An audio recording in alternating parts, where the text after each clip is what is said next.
Hello, you wonderful people, and welcome to another episode of Not Too Comic Book. This being a show, we're talking about TV shows that are adaptations of comic books. For today's episode, I'm going to talk about Call of the Night Season 1, Episode 3. A lot of really interesting things went down in this episode, so let's break it down. So, I was completely mistaken. It is, in fact, not the character I thought she was. We get introduced to someone that is Ko's quote-unquote friend.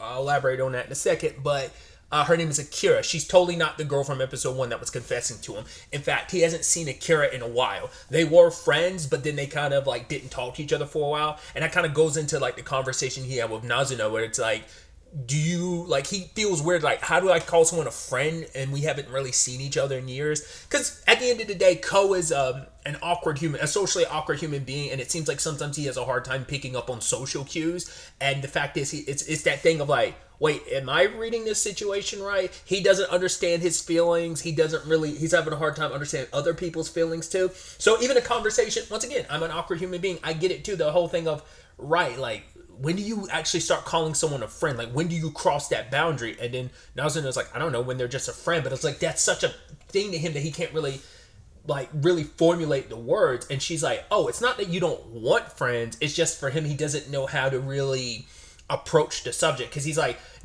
oh, maybe me getting this transceiver all those years ago was my attempt to try and find a means to communicate with people. And so we get an explanation on everything, because Akira's kind of happy to see Ko. She feels like, oh my god, like you were kind of like the gloomy dude, and everyone's got their current perception of you. She thought like, oh, you went off, you were very outgoing, and you had a whole bunch of friends. Because like the tiny bit we saw him in episode 1, he seemed decently like socializing with some classmates and stuff, but like he makes it sound like he doesn't have any friends. But I think for him, it's like the definition of friends, he's not quite sure what it is. These are people, I don't even know if he'd even go as far as like they're just associates. I don't know if I'd call them friends or people I talk with and interact with, but like, are we actually friends? I don't know.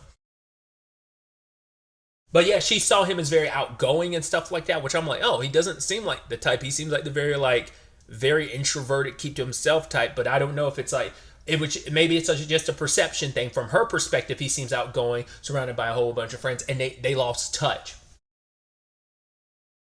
And she's like, yo, you gave me this watch. He was like, wait, what? I gave it to you. He's like, no, wait, what's going on here? He asked her. It's like, you're saying I gave it to you? She's like, well, no, but you left it on top of my mailbox. He was like, holy crap. I didn't realize, I never knew your address until literally this moment. I did not know I was doing it. Happenstance, she just happened to put it on top of her mailbox, and she saw it. And she tried reaching out to him, but never could really get in contact with him. It's actually something Nazuna kind of calls her out for later on, because it's like, oh, if you're really friends, why was all these years later you never contacted each other?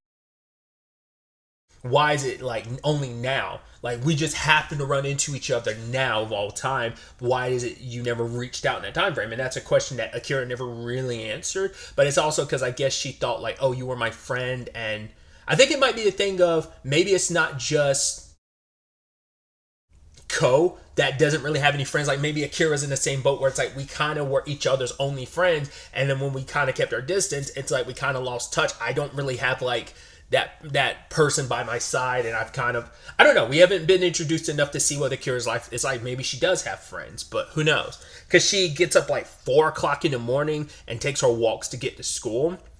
Because he's like, oh, where are you going? She's like, yeah, I'm going to school. He's like, it's like 4 o'clock in the morning. And it's like at night, but she's like, no, it's morning. And he's like, yeah, I'm on my way back home. And so she's like, cool, can we meet up every once in a while? At the same time, and so it kind of becomes a routine of theirs. I love that he's hanging out with Nazuna as he's leaving at 3:30. She's like, wow, you're leaving pretty early. He's like, no, it's 3:30. She's like, that's just when the night starts. He's like, no, it's literally morning. And she's like, oh, I get it. You know, you just want me for the physical stuff. He's like, stop mentioning. He's like, if anyone's doing that, it's you. You're the only one who wants me for the physical stuff. And she's like, I get it. You're probably sneaking off to meet another woman. He's like, what? No. And she goes like, wait, what?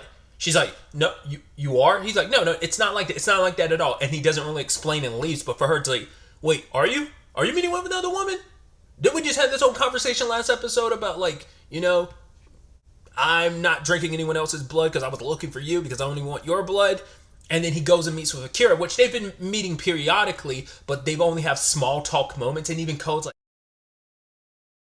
to him, she's not the same Akira he knew before, because she used to be a little bit more outgoing and more talkative, but it's like here she is being very, very quiet. So I'm wondering what shifted and what changed for her to think you were outgoing and surrounded by a whole bunch of people, and she's here and she's quiet. And I guess she's afraid to say anything because she's like, oh, we just found each other again, and I'm afraid that like we'll lose touch again. So maybe that's why. Because like we did flashback to them being young, and she's like, hey, yo, come play with us, you know. But he was like, no. Like I play with people in my own way, because he's watching these ants carry like a dead insect, and she comes over and interacts with them.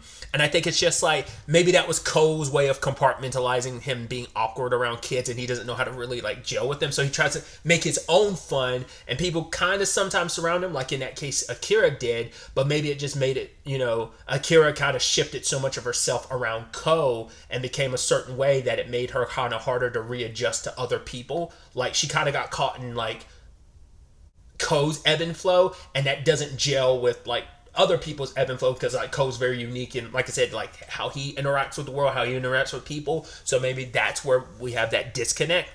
But then while they're hanging out, like I love Ko's like, wait, Akira's acting like this. It's like, could it be she likes me? Is that what this is? And then he sees Nazuna spying on him, and he's like, oh my god, is she mad? Is she mad? And she's like, hey, oh, here you are. You are basically Chima. It's like, oh, it's fine. Don't worry about it. Oh, you're Akira, right? Don't worry about it. Well, she finds out her name later, but it's like, don't worry about it. Everything between me and him is just physical. He's like, whoa. You gotta stop talking like that. People are gonna misinterpret it. And she's doing it on purpose. But she's saying like, oh no, it's fine. You guys are just hanging out. He's your friend, right? And Akira's like, oh, like, you're too young to be, like, should you really be out and about doing stuff like that? And then Nazuna kind of makes the point to be like, see, let me show you what's going on, and proceeds to drink his blood. And is like, yep, I'm a vampire. She didn't have to do that, but it was her basically claiming her territory, like, Ko's mine. I'm sharing him with you, but no, like, who butters his bread? Who butters his biscuits? It's me, not you. Like, even though Nazuna, I don't think could ever admit it. But either way, they go out for drinks and breakfast, but mainly just drinks and coffee. She's with alcohol. They don't, because, well, they're underage. Once again, Nazuna's definitely older, but we don't know how old she really is. But the conversation becomes, Akira asking, like, yo, like, why have you, like, I was reluctant to ask, but, like, why did you stop going to school? And for him, it's like, it became a conversation about how it like wasn't fun anymore, and it just kind of became this thing he had to kind of do, but it was like he didn't see the reasoning behind it anymore. It kind of lost its meaning. But she's like, hey, I get it, like I don't find it fun anymore at both home or school. She's like, I go just because it's like she's kind of obligated, probably on the family side of things. It's like, I don't know what the rules are in Japan. I know here in the U.S. you can drop out of school like at, I think 16 is the bare minimum age you can drop out. I don't know. First and foremost, like, I don't know if that's even like, if there's a specific age for that in Japan. But two, culturally, like, you're going to like catch a lot of flack from a lot of people.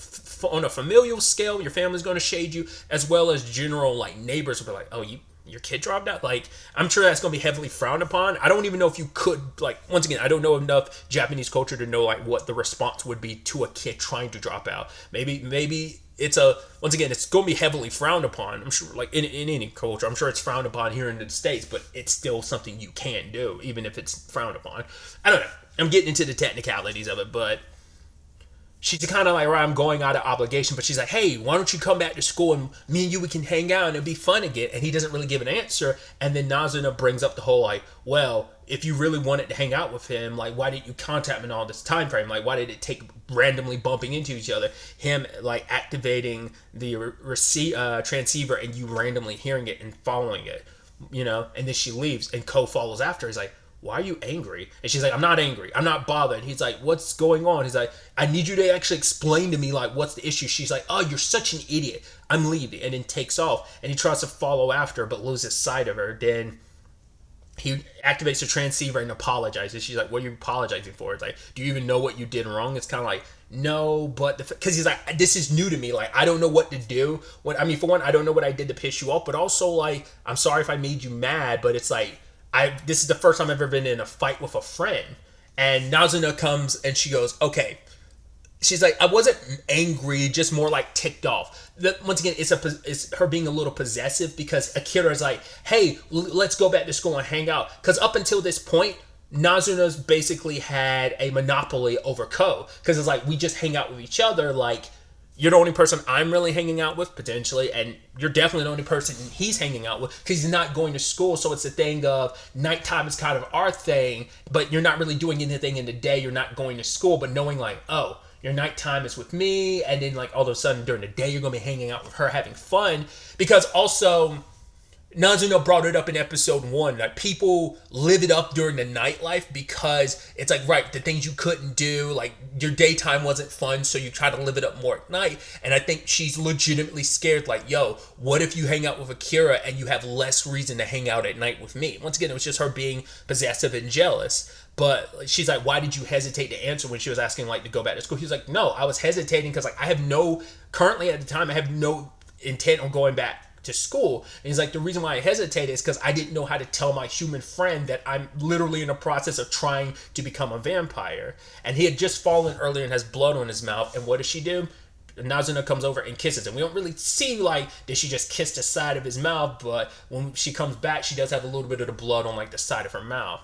So he's like, oh, you described her as your human friend, so that must mean that you have a vampire friend. And then she takes off, but he's like, yeah, but friends don't usually do the kissy stuff, Nazuna, so it's kind of like, yeah, you know, it's a little more complicated, but it's also like, once again, her kind of staking her claim to Ko in some way. So some very interesting developments, some more insight into Ko, as well as like a proper introduction to Akira. Maybe, you know, we'll learn more about her. As we can tell by the intro, she is going to be like in what capacity, we'll have to wait to see like what kind of recurring role she'll potentially have. But like, she's like the only other, outside of the 3 drunk dudes that we constantly see every episode, like coming out of the bar, just like outside drunk, she's the only other recurring character we're probably going to like, character we get to know, name, and more about going forward, along with a select few of other characters as well. So it's going to be interesting to see how things kind of go forward. How will Ko respond to the Akira thing, because he never properly gave her an answer of like whether, like, he gave the answer to Nazuna of like, I'm not going back to school currently, so I'm in the process of focusing on trying to become a vampire. It's like, how will he broach that conversation with Akira, who's not too much of a fan of Nazuna, even calling her is like, yo, could the monster stay out of this conversation? And Nazuna's like, monster? So it's going to be interesting to see how that dynamic plays, because I think they're both going to be a little possessive over Ko for similar reasons, but, you know, one is purely a friendship thing. Not unless it is a love triangle thing, but one's going to be more of a friendship thing. The other one's a friendship thing morphing into something potential more. So, I don't know. We'll see how it all plays out next episode. But really, that's all I wanted to talk about. Till the next time we meet, be happy, be safe, live life to the fullest, and enjoy it. Good day, and goodbye.